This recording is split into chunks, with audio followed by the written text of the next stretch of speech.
একজন মুশরিকের বিটি, বেঈমানের বিটি, হাতেম তায়ের বিটি। নবীজি দেখলেন সেই মহিলার মাথাটা খোলা, মাথায় কোনো কাপড় নেই, বেপরদা। নবীজি সাল্লাল্লাহু আলাইহি সাল্লাম মাথার পাগড়িটা খুললেন, তার মাথায় চাপিয়ে ঢাকা দিলেন। সাহাবীরা বললেন, ইয়া রাসূলুল্লাহ, এটা মুশরিকের বিটি। নবীজি ধমক দিলেন, আমি মেয়েদের মাথা ঢাকতে এসেছি, খুলতে আসিনি। জোরে বলুন সুবহানাল্লাহ। ওই জন্য রাস্তায় যে মহিলাটাকে দেখবেন, সে যদি হিন্দু মা হয়, আমার মায়ের যেমন ইজ্জত, একটা হিন্দু মায়ের ইজ্জত আমার কাছে ততটা। একটা দলিত মায়ের ইজ্জত আমার মায়ের ইজ্জত যতটা, একটা দলিত মায়ের ইজ্জত ততটা। আমার মেয়েটা আমার কাছে যেরকম ইজ্জতদার, আমার অমুসলিম বোন হলেও তার ইজ্জত ততটা। এটার নাম ইসলাম। কেউ যদি কোন মানবকে হত্যা করলো বিনা কারণে, গোটা মানব জাতিকে হত্যা করার সমান পাপ। কোন মানবের যদি আপনি উপকার করেন, গোটা মানব জাতির উপকার করা হবে। হিন্দুস্তানের সংস্কৃতি শুধু নয়, অনেকজন জানে না, নবীজি সাল্লাল্লাহু আলাইহি সাল্লাম যুদ্ধ করে মক্কা বিজয় করেছিলেন। কথাটা জানেন না? জানেন না? হাদিসে আছে কি করেছিলেন?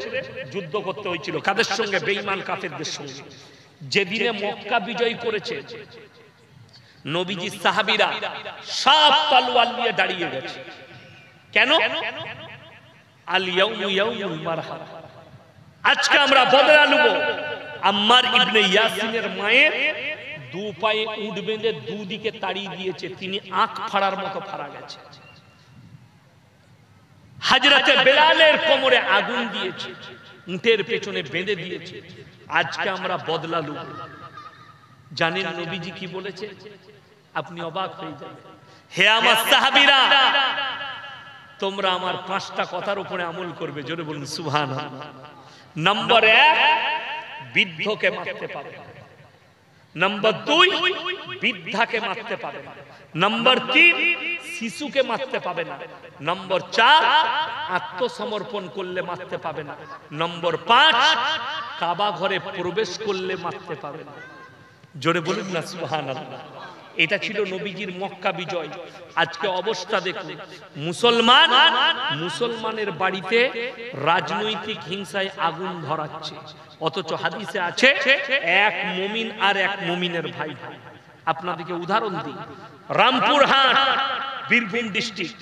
আমি এখন বাড়ি যাব, রামপুরহাটের ওপর দিয়ে যাব বাড়ি। রামপুরহাট, বীরভূম ডিস্ট্রিক্ট। ওই পাশেই একটা গ্রাম আছে বাগদুই কাণ্ড, আপনারা টিভিতে দেখেছেন, মোবাইলে, পেপারে। একটা মানুষকে গুলি করে মার্ডার করা হলো, ছেলেটা মুসলিম। সন্ধ্যাবেলা তার জানাজা উঠার আগে 12টা-11টা বাড়িতে আগুন ধরিয়ে দেওয়া হলো, বাইরে থেকে তালা মেরে পেট্রোল ঢেলে। বাচ্চা বাচ্চা ছেলে পর্যন্ত মারা গেছে।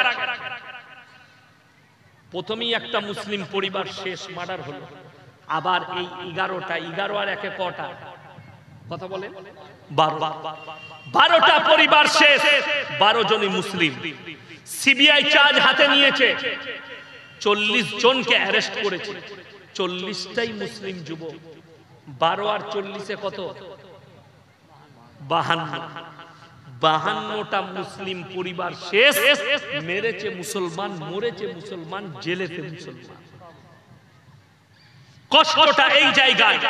যদি একবার রাসূল সাল্লাল্লাহু আলাইহি সাল্লামের হাদিসটা স্মরণ করত যে এক মুমিন আর এক মুমিনের ভাই ভাই, জীবনে আপনার দ্বারা একজন মুসলিম ভাই আক্রান্ত হবে। জীবনে যদি আপনি কোরআনের এই কথাটার উপরে আমল করেন যে একটা মানুষকে কষ্ট দিলে গোটা মানব জাতিকে কষ্ট দেওয়া হবে, তাহলে আপনার কাছ থেকে কোন ধর্মের মানুষ কষ্ট পাবে না। আজকে যে ব্যক্তিরা শ্রীরামজির নাম নিয়ে, জয় শ্রীরামের নাম নিয়ে মুসলমানকে হত্যা করছে, আপনি কি বলছেন? শ্রীরামজি এটাই শিক্ষা দিয়েছেন? আরে শ্রীরামজি লজ্জা পাচ্ছেন যে আমার ভক্তরা এত খারাপ, যে আমার নাম দিয়ে মানুষকে মার্ডার করছে, মানুষকে পিটিয়ে মারছে, মানুষের দাড়ি ধরে বলছে জয় শ্রীরাম বল। এটা লজ্জাজনক ব্যাপার, দুঃখের ব্যাপার। আজকে যদি শ্রীরামজি থাকতেন, এদের জন্য বলতেন এটা আমার ধর্মের মানুষ নয়। কষ্টের বিষয় এগুলো। ওই জন্য ইসলাম আপনার বুঝে আসেনি। ইসলাম মানে শুধু এটা নয়, নামাজ, রোজা, কলমা, হজ, যাকাত, তাসবিহ, তিলাওয়াত, পরিপূর্ণ একটা জীবন ব্যবস্থার নাম হচ্ছে ইসলাম, যেটা মাথা থেকে পা পর্যন্ত রাসূল আকরাম সাল্লাল্লাহু আলাইহি সাল্লাম এবং কোরআন হাদিস মোতাবেক আপনার আদর্শ হবে। আপনি অবাক হবেন, আল্লাহর নবী সাল্লাল্লাহু আলাইহি সাল্লাম হাদিস বর্ণনা করলেন, হে আমার সাহাবীরা শোনো, তোমরা বাড়ির দেওয়ালটা এতটা উঁচু করো না যে পাশের বাড়ির গরিবের গরিবিটা না দেখতে, তার খোঁজটাও রাখতে হবে। হ্যাঁ রে আব্দুর রহমান, তোর বাড়িতে আজকে রান্না হয়নি, এলে আমার বাড়ি থেকে চাল নিয়ে যা। এটা হচ্ছে ইসলাম। সবাই হাত তুলে বলুন, কোরআনের সাথে সবাই মহব্বত করবো। জোরে বলুন ইনশাআল্লাহ। কোরআনের সঙ্গে মহব্বত করুন।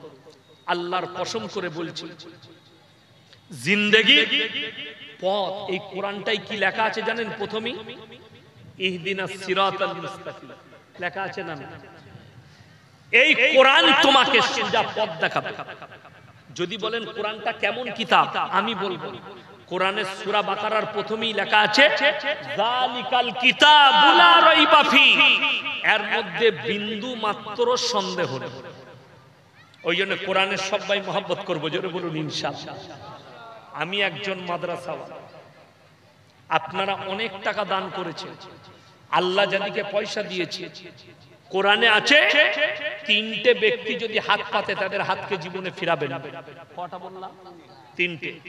এক নম্বর, ওয়া আতিদাল কুরবা, কাছের গরিব যদি হাত পাতে, ওয়াল ইয়াতামা ওয়াল মাসাকিন, এতিম আর মিসকিন যদি হাত পাতে, ওয়াবনাস সাবিলি ওয়ালা তুবাদ্দির তাবদীরা, এবং মুসাফির যদি হাত পাতে। আমি আজকে সবথেকে বড় মুসাফির আজকের জলসায়। আমার ভাই, আমার মা বোন, আমি আপনাদের কাছে কিছুই চাইবো না। আমি খালি বলবো যে এক একটা কোরআন শরীফের দাম 500 টাকা। কোরআনে পারা আছে 30টা। আমি 30টাও চাইবো না। 15টা কোরআন শরীফের পয়সা 500 করে টাকা যদি কোনো আল্লাহর বান্দা আমার হাতে দেন, আজকে নেই কালকে দিবেন, পরশু দিবেন, মাত্র 500 করে টাকা বলেছে। 15 জন ব্যক্তি আল্লাহর ওয়াস্তে। মায়েদের মধ্যে যদি কেউ থাকে পয়সা নেই, নামটা লিখে দিয়ে যান কালকে। আমি মুসাফির ব্যক্তি, মুসাফিরের দোয়াকে আল্লাহ কবুল করে, আমি আপনাদেরকে দোয়া দিয়ে যাব। মাত্র 15 জন। জাযাকাল্লাহ, মাশাআল্লাহ। দেখেন 1 নম্বর চলে এসেছে 500 টাকা। আল্লাহ উনার দানকে কবুল করুক, হায়াতে আল্লাহ বরকত দেখ। মাশাআল্লাহ। এই দেখেন আমার ভাইজান 2 নম্বর দিয়েছেন, আল্লাহ হায়াতে বরকত। 3 নম্বর চলে এসেছে, জাযাকাল্লাহ, আলহামদুলিল্লাহ। 4 নম্বর চলে এসেছে, আমি মাত্র 15টা চেয়েছি, মাশাআল্লাহ, জাযাকাল্লাহ।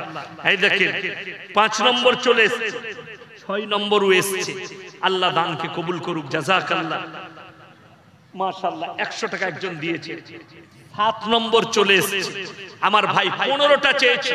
আমার মায়েদের মধ্যে যদি কেউ থাকে, কোন মা কোন সন্তানের নামে আপনারা এতক্ষণ দান করলেন, হাদিসটা শুনে যান।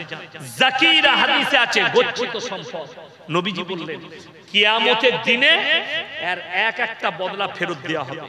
মক্কা নগরীতে আল্লাহর নবী এলান করলেন, ওয়ামা ইউকরিদুল্লাহ কারদান হাসান, আল্লাহর রাস্তায় কে কি করবে হাসানা দিবে। জাযাকাল্লাহ, আলহামদুলিল্লাহ। আরো একজন ভাই 100 টাকা দিয়েছে, মাশাআল্লাহ। এই মাদ্রাসার সেক্রেটারি সাহেব, উনি 10,000 টাকা দিচ্ছেন, লগত 5,000 টাকা আর 5,000 টাকা বাকি। মাশাআল্লাহ, আল্লাহ উনার জানে মালে ইজ্জতে বরকত দেখ। এই মাদ্রাসাকে আল্লাহ দিন দুগুনি রাত চৌগুনি তারাক্কি দান করুন। আমি ওনার সঙ্গে অনেকগুলো কথা বলেছি মাদ্রাসা সম্পর্কে। আমি আপনাদের সত্যিকারী দক্ষিণ দিনাজপুরে এত সুন্দর পরিবেশের মাদ্রাসা, আমি খুব খুশি হয়েছি আজকে, মাশাআল্লাহ। এই দেখেন আরো একজন ভাই এসেছে। মায়েদের মধ্যে শেষ সময়ে আমি দোয়া করব, মায়েরা 100, 200, 50 এই দোয়ার আগে যদি দিয়ে যান আমি খুব খুশি হব। এই মাদ্রাসার পরিবেশ দেখে আমি খুব খুশি হয়েছি। এই মাদ্রাসার যত কমিটি আছে আল্লাহ সকলে হায়াতে বরকত দেয়, সেক্রেটারিকে আল্লাহ সুস্থ রাখুক, ওনার হায়াতে বরকত দেয়। মাশাআল্লাহ। আরো একজন ভাই দিয়ে গেলেন। আমার ভাই যদি কেউ থাকে, কোন আল্লাহর বান্দা থাকে, দেখুন কিয়ামতের দিনে এগুলো সব ফেরত হবে। কিয়ামতের দিন আল্লাহর কাছে ফেরত পাবে। দুনিয়ায় যা খরচ করবেন আল্লাহ হিসেব নেবেন, কিন্তু পরকালে এইটার হিসেব নেওয়া হবে না, আল্লাহ এটার বদলা দিবেন। জাযাকাল্লাহ। আরো একজন ভাই 200 টাকা দিলেন।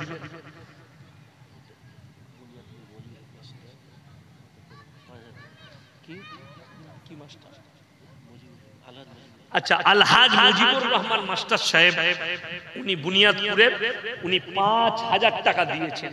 আল্লাহ দানকে কবুল করুক। আরো একজন আমার বাবাজি, উনি 500 টাকা দিলেন। মাশাআল্লাহ। 70 শেখ 5000 টাকা বাকি। আল্লাহ ওনার হায়াতে বরকত দেখ, জানে মালে ইজ্জতে বরকত দেখ। আল্লাহ তাআলা হাজী সাহেবের ইজ্জতে বরকত দেখ। আল্লাহ ওনাদের কারবারে বরকত দেখ। আল্লাহ এইভাবে দিনের সাথে জুড়ে রেখে দেখ। দেখুন ভাই, এটা মাদ্রাসার জলসা। আমি একজন মাদ্রাসাওয়ালা। ভাই সাহেব এলানি করেছিল প্রধান বক্তা আদায় করবেন।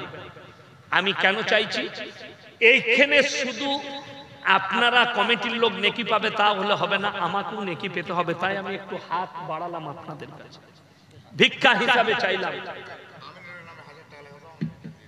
মাশাআল্লাহ। আচ্ছা আচ্ছা, আমি ব্যবসা মাশাআল্লাহ 1000 টাকা।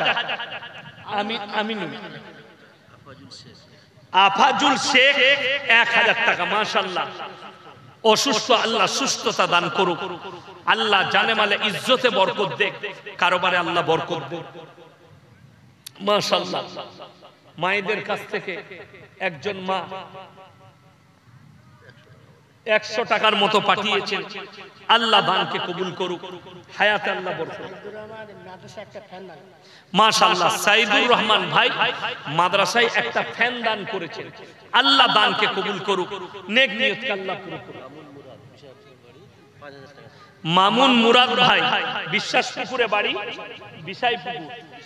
বিশাপুকুর, 5000 টাকা দিয়েছেন। আল্লাহ দানকে কবুল করুক, নেক নিয়তকে আল্লাহ পুরো করুক। মাশাআল্লাহ। ভাই হাঁটতে পারে না, ওই জন্য 150 টাকা দিয়েছেন। আল্লাহ তাআলা, আল্লাহ তুমি তাকে তোমার দয়ায় তাকে চালিয়ে দাও। যে ডাক্তারের কাছে গেলে ভালো হবে সে ডাক্তারের কাছে আল্লাহ তুমি পৌঁছে দাও। যে ওষুধ খেলে ভালো হবে সে ওষুধের কাছে আল্লাহ তুমি পৌঁছে দাও। আমার মা, আমার বোন, আর কে আছেন, কোন ভাই আছেন, আমার কোন চাচাজি আছেন, কোন আল্লাহর বান্দা আছেন, এই শেষ সময়ে আপনারা অনেক হাত বাড়িয়েছেন, অনেক সহযোগিতা করেছেন পরকালের জন্য, মরণের পরের জন্য। কবে মারা যাব জানি না আমরা, কবে চলে যেতে হবে। কিয়ামতের দিনে এইগুলো ফেরত পাবে, সেদিনে মানুষ কাঁদবে। এক মা 500 টাকা দিয়েছেন। মাশাআল্লাহ। আল্লাহ দানকে কবুল করুন। এক মা 100 টাকা দিয়েছেন। একজন মা 150 টাকা দিয়েছেন। জাযাকাল্লাহ। আল্লাহ দানকে কবুল করুক, নেক নিয়তকে আল্লাহ করুক। আর একজন মা 100 টাকা দিয়েছে। আল্লাহ দানকে কবুল করুক, নেক নিয়তকে আল্লাহ পুরো করুক, কারোবার আল্লাহ বরকত দেখ, রুজি রোজগারে আল্লাহ বরকত দেখ। আমার ভাই ওই একজন মহিলা 50 টাকা দিয়েছে। আমার ভাই আপনারা এত দিয়েছে, কেউ যদি সিমেন্ট দিতে চান, ধান গম যদি দিতে চান, আমি একটা গজল পড়ব দোয়ার আগে। এই গজল শেষ হতে হতে আপনারা যে যা পারবেন একটু নিয়ে আসুন। 100, 200, 50 সিমেন্ট, 1 বস্তা 2 বস্তা। কি মজার হোসেন? আচ্ছা ঠিক আছে, 1 কুইন্টাল ধান। মাশাআল্লাহ। তিনার কাছে একদল মেয়ে পর্দায় এসে দাঁড়ালেন আর বললেন, হে যুগের ইমাম, আপনাকে উত্তর দিতে হবে। ইসলামী শরীয়তে একটা পুরুষ 4টা বিয়ে করতে পায়, একটা মেয়ে কেন 4টা স্বামী রাখতে পারে না? তিনি বললেন, হে মায়েরা, তোমরা আজকে বাড়ি যাও, এই উত্তর আমি কালকে দেব। তিনারা বাড়ি চলে গেলেন। ইমাম আবু হানিফা রাহিমাহুল্লাহ পেরেশান হলেন, আমি কি উত্তর দেবো এদিকে। তিনি যখন বাড়িতে খানা খেতে বসেছেন, মেয়ে খানা খাওয়াচ্ছেন, কিন্তু মাথায় চিন্তার ভাঁজ, সেই উত্তর খুঁজছেন। মহিলা তিনার মেয়ে জিজ্ঞেস করলে, আব্বা আপনি পেরেশান? বললে হ্যাঁ। কেন? বললে মহিলারা এই প্রশ্ন করেছে, আমি উত্তর দিতে পারি। সেই যুগটা কিন্তু সায়েন্সের যুগ ছিল না, টেকনোলজির যুগ ছিল না। ওনার মেয়ে বললে, আব্বা কালকে আপনি আমার কাছে পাঠান, আমি উত্তর দেব। সকালে মহিলারা এসছে, ইমাম আবু হানিফা রাহিমাহুল্লাহ বললেন, আমার মেয়ের কাছে চলে যাও, তোমাদের উত্তর রাখা আছে। সেই মহিলারা যখন তিনার মেয়ের কাছে এলেন, তিনার মেয়েকে বলছেন, তুমি কি উত্তর দিবে? বললে হ্যাঁ, কিন্তু একটা কাজ উত্তর দেবার আগে। বলে কি? সমস্ত মহিলার হাতে একটা করে রেওয়ায়েতে আছে কটোরা ধরিয়েছেন, বাটি। এটা নিয়ে তোমরা পর্দার আড়ালে যাও আর নিজের নিজের স্থান থেকে দুধ বের করে নিয়ে এসো। সব মহিলা একটু একটু দুধ বার করে নিয়ে একটা বড় পাত্র রেখেছেন, বলে এখানে ঢেলে দাও। সব সব ঢেলে দিল। আচ্ছা, সব দুধ যদি এক কাছে দেয় মিক্স হবে না? হবে না, মিক্স হয়ে গেল। এরপরে তিনি বললেন, এই দুধগুলো থেকে তোমরা নিজের নিজের দুধ বের করে নাও। সেই যুগটা কিন্তু টেকনোলজি ছিল। সেই মহিলারা বললে, তুমি তো পাগল, এই দুধগুলো মিশে গেছে, কেমন করে বার করব? বলে, মহিলারা শোনো, তোমরা যদি চারটা পুরুষ রাখতে চাও, এই দুধের মিশে যাওয়ার মতো সন্তানটা কার সংশয় দাঁড়িয়ে যাবে, যুদ্ধ হবে পৃথিবীতে, মারামারি কাটাকাটি হবে। কেন? নারীর পেটে সন্তান জন্মগ্রহণ করে, তোমাদের মধ্যে আর জানোয়ারের মধ্যে কোনো পার্থক্য থাকবে না। কেন? আর ইনসানের পরিচয় আল্লাহ বাপের দ্বারা ঘটিয়েছে, জানোয়ারের পরিচয় মায়ের দ্বারা। জোরে বলুন না সুবহানাল্লাহ।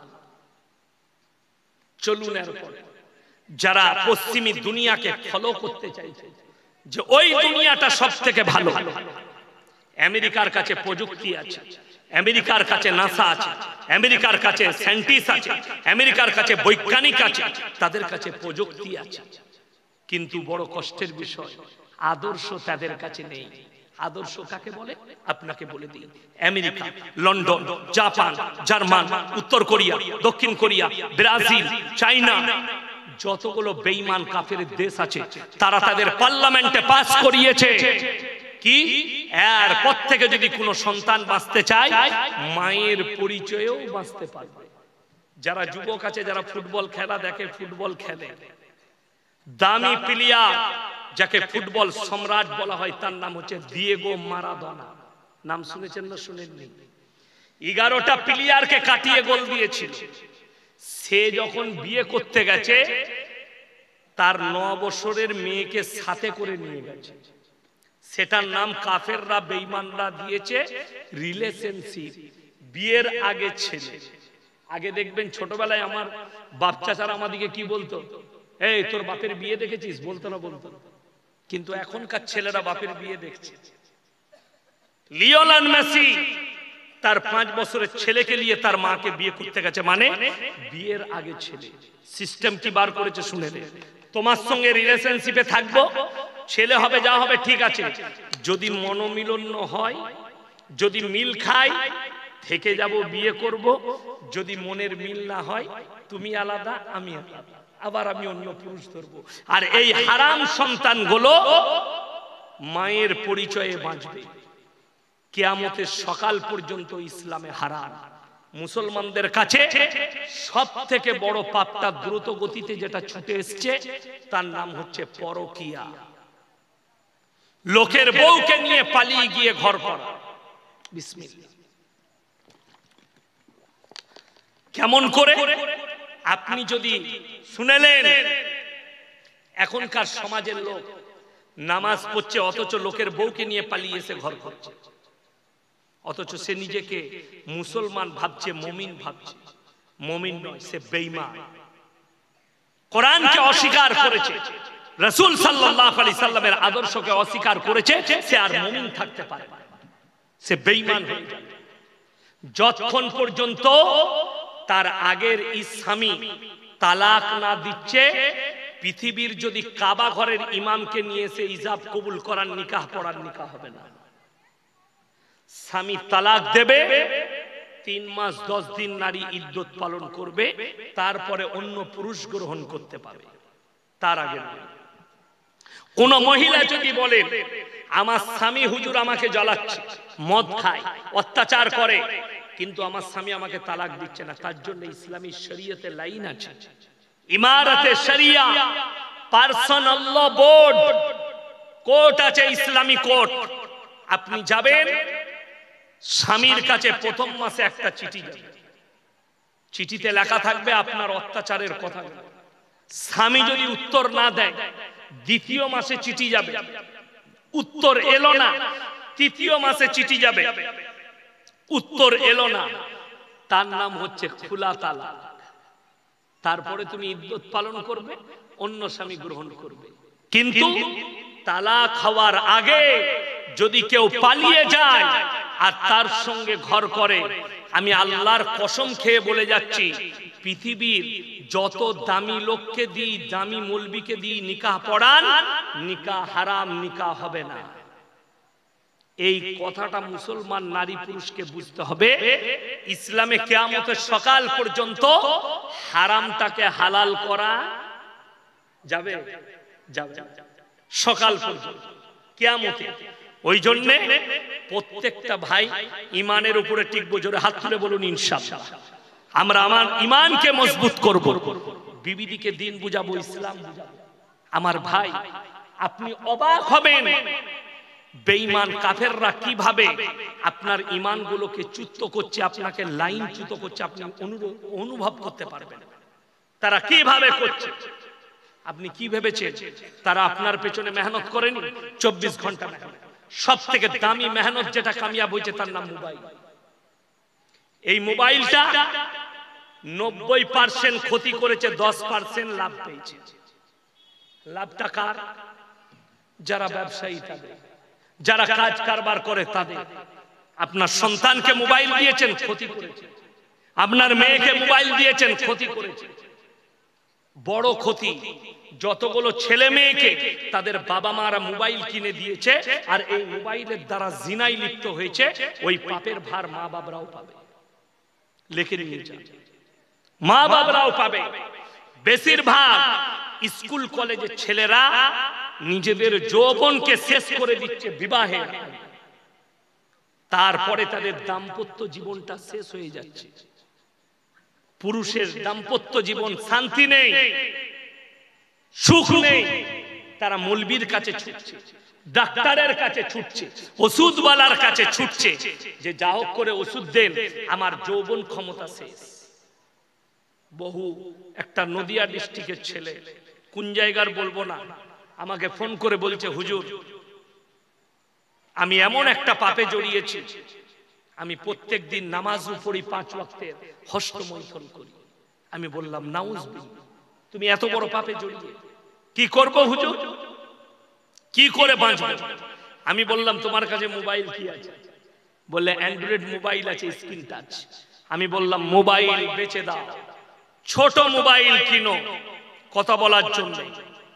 3 মাস না হলে মোবাইলটা সুইচ অফ করে মায়ের হাতে বাবার হাতে দিয়ে দাও, যদি বাঁচতে চাও। নামাজ পড়ো, প্রতি নামাজের পরে 100 বার ইস্তেগফার পড়ো, আল্লাহ তোমাকে হেফাজত করবে। আল্লাহর কাছে কাঁদো আল্লাহ পাপ থেকে। তোমার যদি মনে হয় আমার বিয়ে করা জরুরি, তো খুব তাড়াতাড়ি তুমি বিবাহ করে নাও।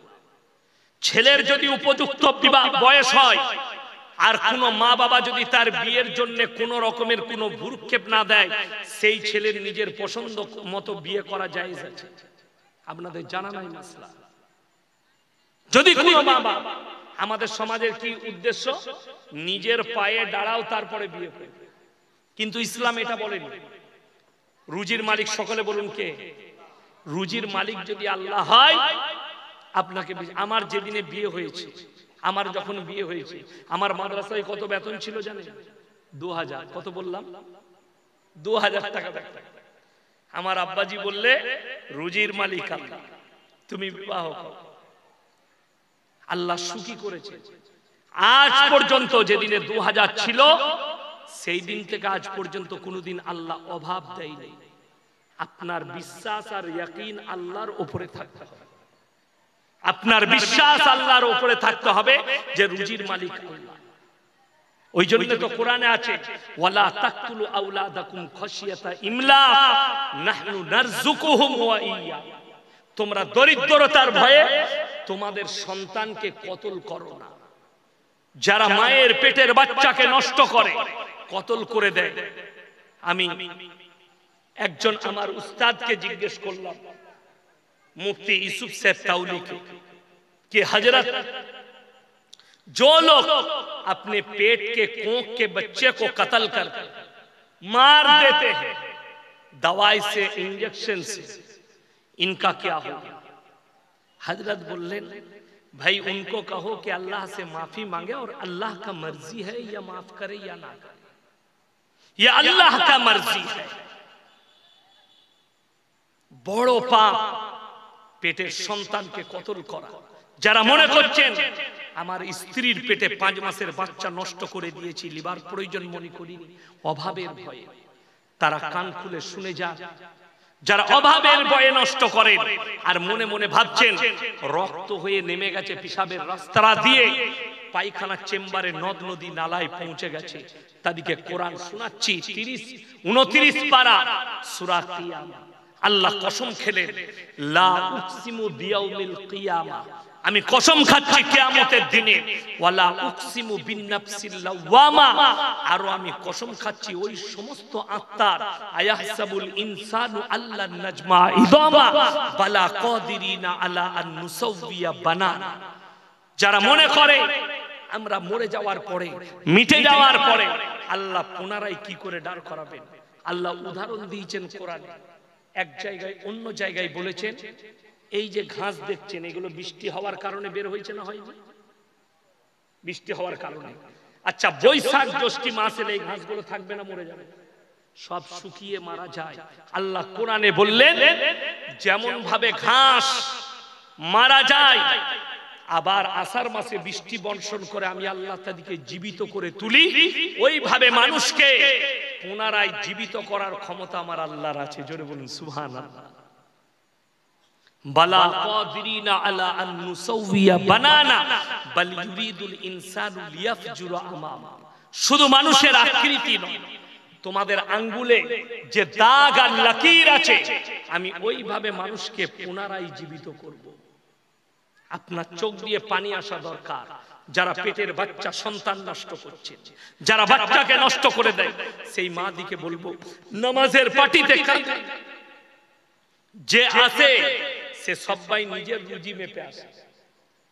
আমি একজন সনাতনী বোনকে দেখলাম দিল্লির মাটিতে দাঁড়িয়ে বলছে মুসলমান 10-10 बच्चे लेते हैं, मुसलमान 5-5 बच्चे लेते हैं, मुसलमान 4-4 बच्चे लेते हैं।